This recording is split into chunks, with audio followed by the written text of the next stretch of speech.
नमस्कार. भगवद्गीता भावार्थ या मालिकेमध्ये आपले स्वागत आहे. आज आपण यामध्ये अध्याय 6 मधील श्लोक 20 ते 25 पाहणार आहोत. आता श्लोक 20, 21, 22 आणि 23 वाचूयात. यत्रो परमते चित्तम निरुद्धं योग सेवया यत्र चैवात्मनात्मानं पश्यन्नात्मनि तुष्यति सुखमात्यन्तिकं यद् बुद्धिग्राह्यमतीन्द्रियं वेत्ति यत्र न चैवायं स्थितश्चलति तत्त्वतः यलब्धां चापरं लाभं मन्यते नाधिकं तथा यस्मिन् स्थितो न दुःखेन गुरुणापि विचाल्यते तं विद्या दुःखसंयोग वियोगं योगसन्निधं त्या दुःख संयोग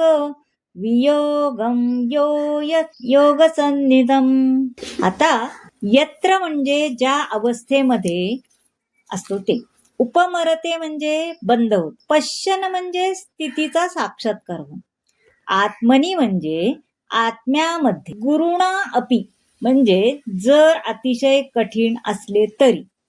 आता अर्थ पाहूया. योगाभ्यासाद्वारे मनुष्याचे मन जेव्हा सांसारिक मानसिक क्रियांपासून पूर्णपणे संयमित होते तेव्हा त्या अवस्थेला परिपूर्ण समाधी असे म्हणतात. या समाधी अवस्थेचे लक्षण आहे की यामुळे मनुष्य विशुद्ध मनाद्वारे आत्म्याचे अवलोकन करण्यास आणि आत्म्यामध्ये संतुष्ट होण्यात तसंच आनंद प्राप्त करण्यात समर्थ होतो. त्या आनंदमय अवस्थेत दिव्य इंद्रियाद्वारे साक्षात्कार झालेल्या अमर्याद दिव्य सुखामध्ये मनुष्य स्थित होतो. याप्रमाणे स्थित झाल्यावर सत्यापासून तो कधीच ढळत नाही आणि या सत्याची प्राप्ती झाल्यावर याहून अधिक श्रेष्ठ असं काही असेल असं त्याला वाटत नाही. अशा अवस्थेमध्ये स्थित झाल्यावर मोठमोठ्या संकटांमध्येही तो विचलित होत नाही. भौतिक संसर्गामुळे निर्माण होणाऱ्या दुःखापासून हीच यथार्थ वास्तविक मुक्ती आहे. बरोबर आहे की नाही? आता पुरुषार्थ म्हणजे धर्म, अर्थ, काम आणि शेवटी भगवंताशी एक होण्याचा प्रयत्न. खरंच आहे. आणि या भगवंताशी विलीन होण्यालाच अद्वैतवादी कैवल्यम असे म्हणतात. आता कैवल्यम म्हणजे अंतरंगा किंवा दिव्य शक्ती. आता या अध्यायामध्ये वर्णन केल्याप्रमाणे योग पद्धतीमध्ये संप्रज्ञात समाधी आणि संप्रज्ञात समाधी आणि असंप्रज्ञात समाधी असे समाधीचे दोन प्रकार. जेव्हा मनुष्य विविध तात्विक दिव्य स्थितीमध्ये स्थित होतो तेव्हा त्याने संप्रज्ञात समाधी प्राप्त केल्याचे म्हटले जाते. आणि असंप्रज्ञात समाधीमध्ये सांसारिक आनंदाशी मुळीच संबंध राहत नाही. कारण या अवस्थेत मनुष्य इंद्रियांपासून प्राप्त होणाऱ्या सर्व सुखांच्या पलीकडे योगी एकदा या दिव्य अवस्थेत स्थिर झाला म्हणजे तो त्यापासून कधीच विचलित होत नाही. भक्तियोग किंवा कृष्ण भावनायुक्त आपल्या कर्तव्यांचे पालन करण्यात तो सदैव तत्पर असतो. अपघातासारख्या आपत्तीमध्ये सुद्धा तो आपल्या कर्तव्यांपासून कधीच विचलित होत नाही. कृष्ण भावना भावित मनुष्य आपल्या कार्यामध्ये इतका सुखी असतो की तो इतर कोणत्याही सुखाची आकांक्षा करीत नाही. या दंभग्रस्त युगात हठयोग, ध्यानयोग आणि ज्ञानयोग यांच्या अभ्यासात अनेक विघ्न येतात. पण कर्मयोग आणि भक्तियोगामध्ये किंवा भक्तियोगाच्या आचरणात असा प्रश्न उद्भवत नाही.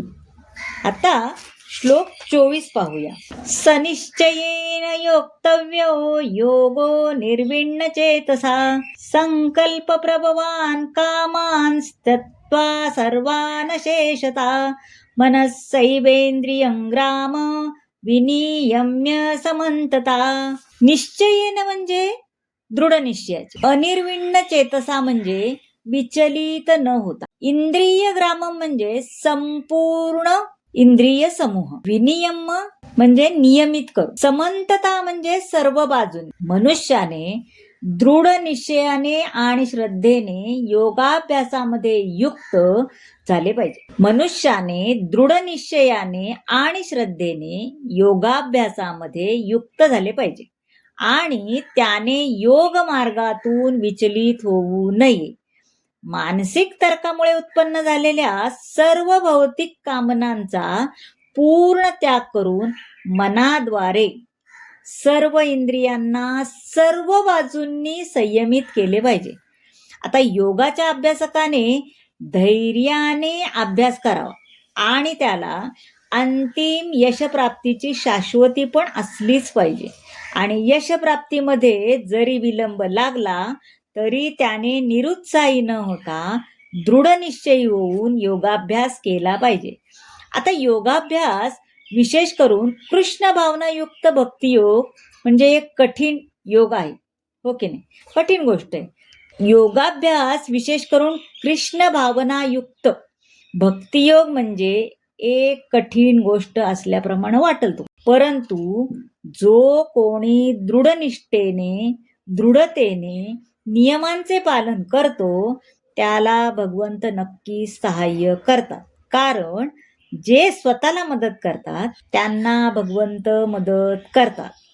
आता श्लोक 25 पाहूया. शनै शनेरुपरमेद बुद्ध्या धृतिग्रहीतया आत्मसंस्थं मनत् कृत्वा न किंचिदपि चिंतयेत. उपरमेत म्हणजे मनुष्याने आवरले पाहिजे. धृतिग्रहीतया म्हणजे दृढ विश्वासाने युक्त. हळूहळू क्रमशः दृढ विश्वासाने युक्त झालेल्या बुद्धीप्रमाणे समाधीमध्ये हळूहळू क्रमशः स्थिर झाले पाहिजे आणि याप्रमाणे मन केवळ आत्म्यावर स्थिर केले पाहिजे.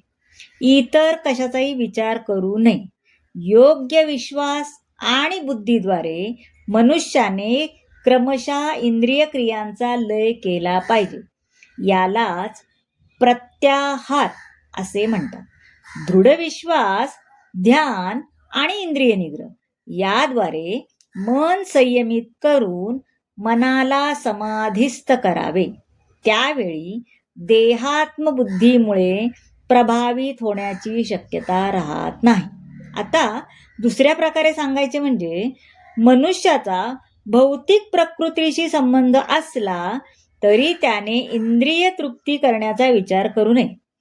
परमात्म्याच्या आनंदाव्यतिरिक्त इतर कोणत्याही आनंदाचा त्याने विचार करू नये आणि कृष्ण भावनेच्या प्रत्यक्ष आचरणाने ही स्थिती सहज प्राप्त होते. किती सुंदर सांगितले बघा. तर मंडळी, कसा वाटला आजचा भाग नक्की सांगा. तुम्हाला आवडला असल्यास लाईक करा, शेअर करा, सबस्क्राईब करा आणि कमेंट जरूर करा. धन्यवाद.